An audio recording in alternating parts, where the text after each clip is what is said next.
믿음은 우리 바라는 것들에 보증해 주시고 볼 수 없는 것을 확증해 준다. 더 쉽죠? 보증해 주고 확증해 준다. 2절 말씀에 뭐요? 옛 사람들도 이 믿음으로 하나님께 인정함을 받았다.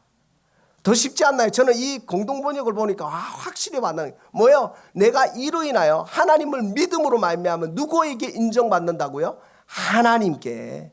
여러분, 보여지는 것을 믿는다는 건 사실이에요. 보이지 않는 것, 정말 아무 일도 일어나지 않는데 내가 하나님을 믿고 그 믿음의 고백을 하면 누가 인정해 준다고요? 하나님이 인정한다. 여러분, 하나님께 인정받는 축복이 저와 여러분 가운데 있기를 소망합니다. 오늘 말씀을 연이어 보면 예수께서 그 능력이 자기에게 나간 줄을 스스로 아시고 이렇게 말씀하십니다. 빨간 성경의 빨간 글씨는 예수님이 하신 말씀이에요. 검은 글씨는 타자들이 말한 거고 예수님이 이렇게 말해요. 누가 내 옷에 손을 대었느냐. 제자들 이렇게 말합니다. 예수님, 이렇게 사람들이 많은데 지금 무슨 소리 합니까? 사람들이 인파가 이렇게 많이 밀려 있는데 예수님도 이렇게 좀 각색을 하면 이런 거야.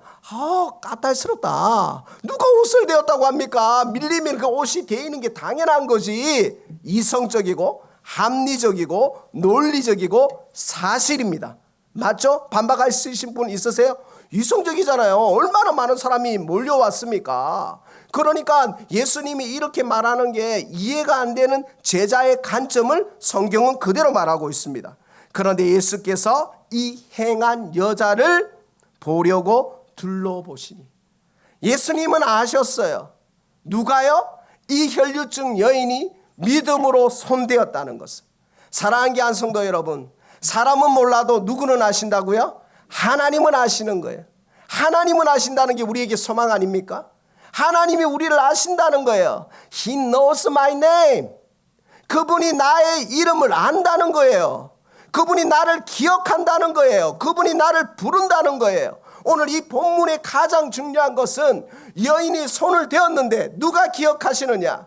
제자들도 기억 못하고 수많은 군중도 기억 못하지만 누가 기억하느냐? 주님이 기억하시는 거예요. 주님이 말씀하시는 거예요.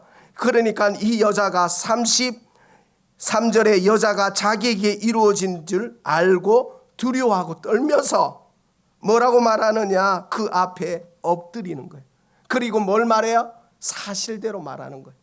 제자들이 놀라는 거예요. 이 수많은 사람들 중에 밀리고 옷이 데이는데 이 여자가 주님 앞에 엎드려서 무엇을 말씀하시느냐? 내가 예수님의 옷에 손을 대었습니다. 오늘 성경 34절을 이렇게 말하고 있습니다. 다 같이 읽겠습니다. 34절 다 같이요. 시작. 예수께서 이르시되 딸아, 내 믿음이 너를 구원하였으니 평안히 가라.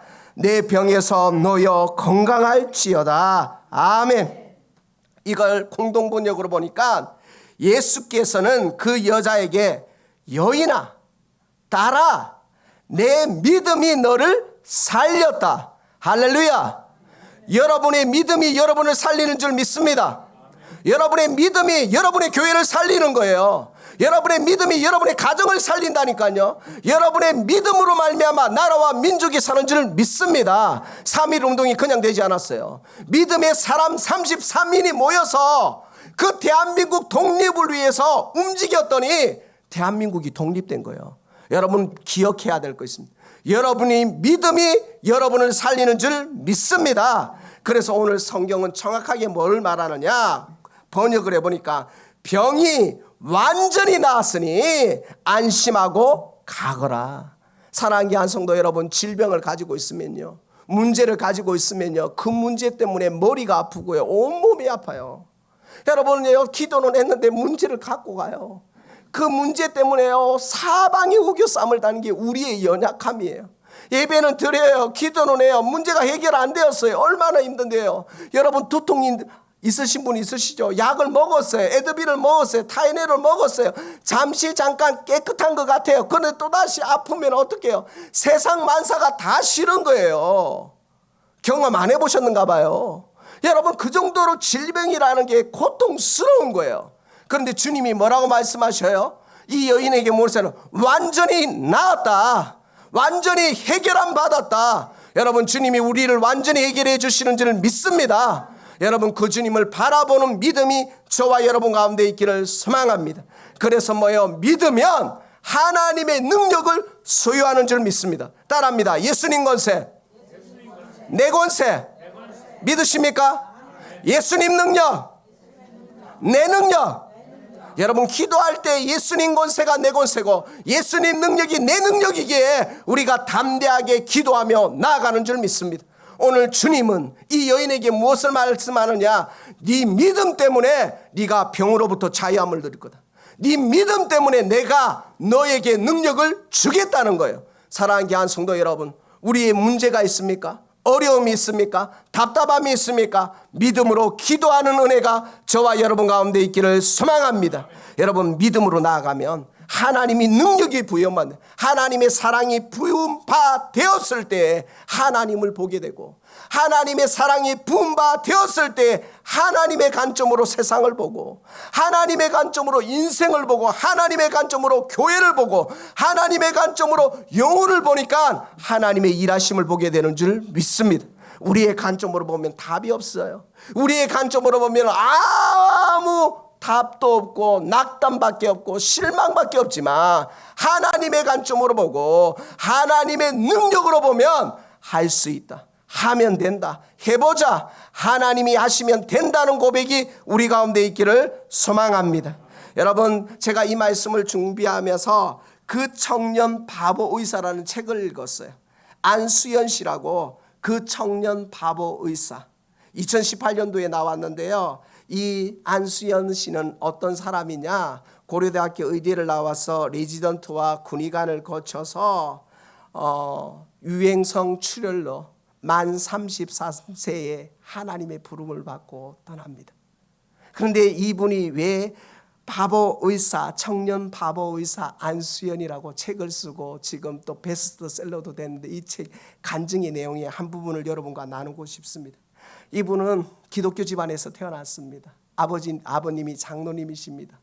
의대를 들어갔습니다. 군의관으로 복무를 했습니다. 안병동을 갈 때마다 계속 그 안병동 사람들이 아무 소망도 없는데 그분들을 만날 때마다 기도해주고 하나님의 능력을 부여잡고 계속 기도했던 사람입니다. 이분이 무엇을 동아리를 만들었느냐? 예흔이라고. 예흔이 뭐냐? 예수님의 흔적. 예수님의 흔적이란 동아리를 만들어서 그 얼마 안 되는 레지던트의 월급의 일부를 가난하고 정말 병든 사람들을 위해서 환원하는 그 공동체를 만들었어요. 그래서 이 33세에 정말 주의 영광을 위해 살려고, 정말 살아도 주를 위해, 죽어도 주를 위해, 그냥 병동에 갈 때 그냥 의사가 아니라 이 의사 안수연을 만나면 환자들이 그렇게 행복한 거예요. 여러분, 그런 경험 해보셨어요? 병원에 갔는데 의사 선생님 잘 만나면 얼마나 행복한지 아세요? 간호사 선생님이 얼마나 옆에서 친절하면요, 얼마나 좋은데요. 근데 만나면 묵뚝뚝하고, 빨리 가세요, 그냥 약 먹으면, 선생님 제가 허리가 아픈데 약 먹었는데 효과가 없어요, 이러면 보통 선생님들 좀 기다리세요, 좀 있으면 효과가 있습니다, 이렇게 말하는 거하고, 그래요, 그럴 수 있어요, 저도 먹으니까 효과가 없더라고요, 조금만 기다려보세요, 아니면 다른 약을 복용해 드릴까요? 이 말 한마디가 얼마나 환자들한테는 위로가 되고 격려가 되는지. 이 안수연 씨라는 이 의사가 하나님의 마음을 가지고 암 환자들이 이제 그냥 생명이 끝나가는데도 괜찮다고, 그리고 정말 그들을 위로해주고 격려해주고 축복해주고 정말 재밌는 이야기도 하면서 손 한 번 더 잡아주고 했던 이 의사 청년이 죽음을 맞이하면서 끝까지 남겼던 그 말 한마디가 뭐냐? 나는 예수님의 흔적을 남겨야 된다. 그게 예흔이라는 거예요. 만 33세에 하나님의 부름을 받고 떠났는데요. 그 아버지가 더 귀합니다. 그 아버지가 오스왈트 챔버스의 책이 있어요. 여러분 너무나 잘 알 거예요. 주님은 나의 최고봉. 그 아버지 장로님의 유장로님의 그 마지막에 나는 하나님의 영광을 위해 산다. 그럼 누가 보고 자랐을까요? 아버지 장로님을 보고 자랐던 아들이 그렇게 살았던 거예요. 나는 우리 아버지처럼 주님이 나의 최고봉이라는 거예요. 주님의 영광을 위해 산다.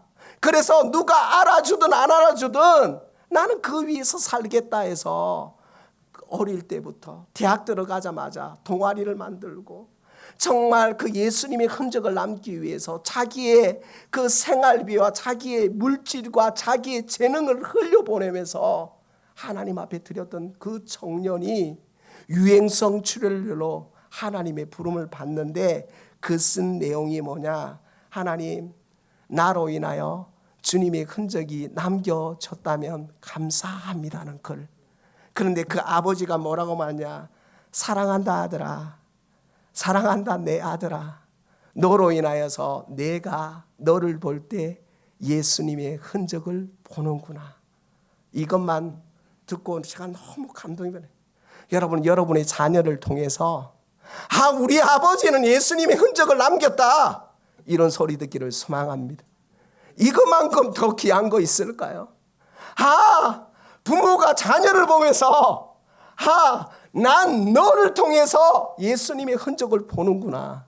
사랑하는 귀한 성도 여러분, 오늘 이 여인이 혈류증 여인으로 한평생을 질병병마로 고통받았습니다. 그런데 주님을 만나니까 무엇이 달랐습니까? 전화위복의 은혜가 있은 줄 믿습니다. 전화위복의 은혜가 있었던 이유가 뭘까요? 문제가 주님을 만나는 통로가 되었기에. 이 여인이 질병이 없었다면 이렇게 갈급했을까요? 질병이 없었다면 이렇게 수많은 사람들 앞에 믿음이 작동되었을까요? 사랑하는 귀한 성도 여러분, 여러분의 문제가 있습니까? 어려움이 있습니까? 고난이 있습니까? 이 고난이 주님을 만나면 예수님의 흔적되는 줄 믿습니다. 그래서 여러분의 삶에서, 아니 우리 교회가, 우리 모두 삶이 예수님의 흔적되는 축복이 저와 여러분 가운데 있기를 소망합니다. 2006년도에 1월 5일 밤 10시 30분에 마지막으로 이 청년 바보 의사가 숨을 거뒀는데요. 그 이후로 얼마나 많은 후배들이, 얼마나 많은 기독교인들이 예흔의 그 단체에 헌신하고 지금도 하나님의 일을 하는 것처럼, 사랑하는 귀한 성도 여러분, 여러분이 예수님의 흔적입니다. 여러분의 삶을 통해서 하나님의 능력이 나타나고 여러분을 통해서 예수님의 흔적이, 예수님의 스티그마가 일어나는 축복이 저와 여러분 가운데 있기를 소망합니다. 말씀 기억하면서 다 같이 기도하겠습니다.